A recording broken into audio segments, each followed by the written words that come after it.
Petrol diesel సరఫరాలో సాధారణ పరిస్థితి తెచ్చేందుకు అధికారులు ఆయిల్ కంపెనీ యాజమాన్యాలకు సమన్వయంతో పనిచేయాలని సీఎం చంద్రబాబు ఆదేశించారు. పెట్రోల్ డీజిల్ కొరతపై సీఎం చంద్రబాబు టెలికాన్ఫరెన్స్ నిర్వహించారు. పౌర సరఫరాల శాఖ మంత్రి నాదెండ్ల మనోహర్, జిల్లా కలెక్టర్లు, ఎస్పీలు, సివిల్ సప్లై ఉన్నతాధికారులు పెట్రోలియం కంపెనీల ప్రతినిధులతో సమీక్షించారు. సమస్య పరిష్కారాన్ని నిన్న రాత్రి నుంచి ఇప్పటివరకు తీసుకున్న చర్యలపై చంద్రబాబు వివరణ కోరారు. ఈరోజు సాయంత్రానికి మెజార్టీ ప్రాంతాల్లో సాధారణ స్థితి ఏర్పడుతుందని సీఎంకు అధికారులు, ఆయిల్ కంపెనీ ప్రతినిధులు వివరించారు.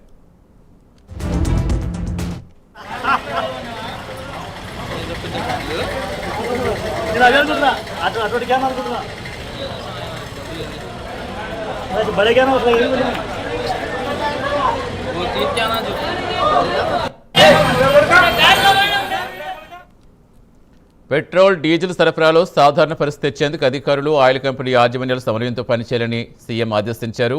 ఉదయం డిస్పాచ్ సెంటర్స్ నుంచి వెళ్లిన ఆయిల్ ట్యాంకర్స్ ఈరోజు సాయంత్రం వరకు రిటైల్ బంకులకు చేరుకుంటాయని ఆయిల్ కంపెనీల ప్రతినిధులు తెలిపారు.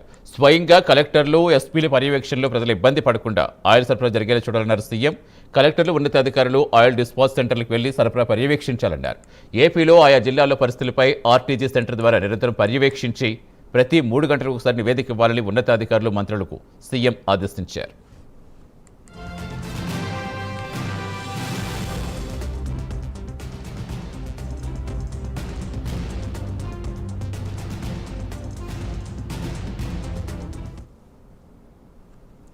మీడియా, సోషల్ మీడియాలో వస్తున్న కథనాలు, క్షేత్రస్థాయి సమాచారం ఆధారంగా అధికారులు స్పందించాలన్నారు. ఆయిల్ డిపోలు, రిటైల్ బంకులకు ఎలాంటి జాప్యం లేకుండా ఆయిల్ ట్యాంకర్స్ చేరుకునే విధంగా చూడాలని ఆదేశించారు.